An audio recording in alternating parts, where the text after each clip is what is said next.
세포 마켓 또는 SNS 마켓 알고 계시죠? 예, 그렇습니다. 네. 그 네이버 블로그나 그 인스타그램을 통해서 이 SNS를 통해서 하는 거래를 얘기하는 건데요.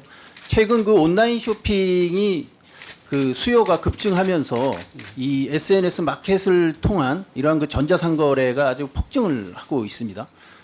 작년에 그 보면은 그 우리 온라인 쇼핑이 113조가 넘었습니다. 온라인 쇼핑 거래가. 그리고 이제 서울시에서 이 전자상거래 이용자 이 조사 결과가 나왔는데요. 보면은 그 지난해 SNS 이용률이 그 조사자 중에서 90%가 SNS를 이용하고 또 그 중에서 50% 이상이 그 SNS 마켓을 이용했다 이렇게 한 조사 결과가 나왔습니다.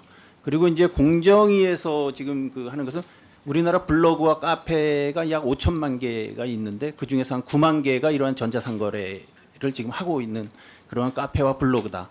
이러한 결과 그 조사 결과가 나왔고요.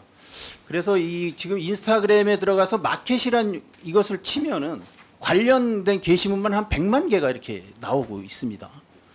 그래서 후보자님께 하나 볼게요. 소득세법상 우리 사업소득의 요건이 뭡니까? 계속적 반복적으로 이제 영리 활동을 하는 사업자. 그렇죠. 예, 계속적 반복적으로 그 영리 활동을 하면은 그것을 사업소득의 그 요건으로 그것을 보고 있죠, 지금. 지금 후보자님, SNS 마켓 거래 방식입니다, 저것이. 그 보면은 그 판매 상품을 SNS에 게시를 하고 댓글이나 메시지로 이렇게 주문을 하고 있습니다. 네이버 블로그나 인스타그램에서 이렇게 비밀 댓글이나 메시지 거래가 계속적으로 반복적으로 이루어지고 있습니다. 국세청에서 이거 파악하고 계십니까? 다? 저희가 유명 블로그에 대해서는 네. 이제 관리를 하고 있습니다. 이제 지금 사업자 등록도 안 하고 이렇게 거래를 하게 되면 이것이 사업소득을 탈세하는 것 아니겠습니까? 저희가 이제 그 부분에 대해서 이제 가능하면 세원 관리를 좀 하려고 노력을 하고 있습니다. 그러니까 이것은 이제 국세청에서 아마 현황 파악을 좀 하셔야 될 거다 이렇게 생각을 합니다.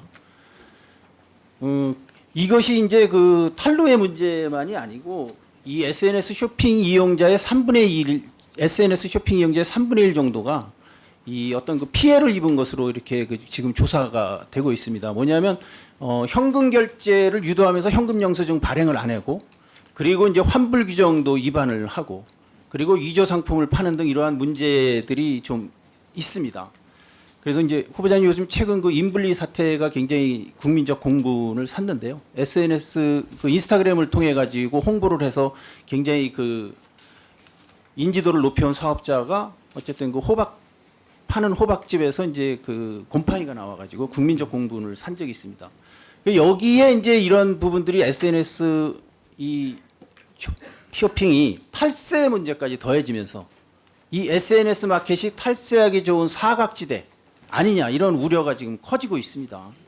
그래서 이 SNS가 탈세 수단으로 이용되지 않게 하려면 이것은 어떤 국세청에서 어떤 특단의 방안이 마련되어야 된다고 봅니다. 후보자님 어떻게 생각하십니까? 예, 의원님 말씀 유념해서 저희가 아무튼 SNS를 이용해서 탈세를 하는 이런 미등록 사업자들에 대해서는 저희가 이제 모니터링을 좀 더 강화하고요. 그다음에 탈세 제보 게시판을 운영하는 등 아무튼 엄정하게 조치를 하도록 하겠습니다.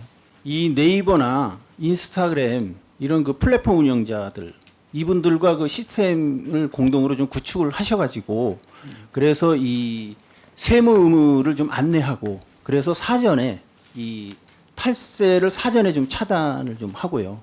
그리고 그 나가서 그 현금 매출 누락 이러한 것들을 차단하기 위해서는 그 전자상거래 업종에 그 현금 영수증 발급 의무를 추가하면 이것이 이제 좀 이런 방안들을 좀 검토해 볼 필요가 있다고 봅니다. 후보자님 어떻습니까? 예, 의원님 말씀에 적극 공감합니다. 앞으로 그렇게 하도록 노력을 하도록 하겠습니다. 네.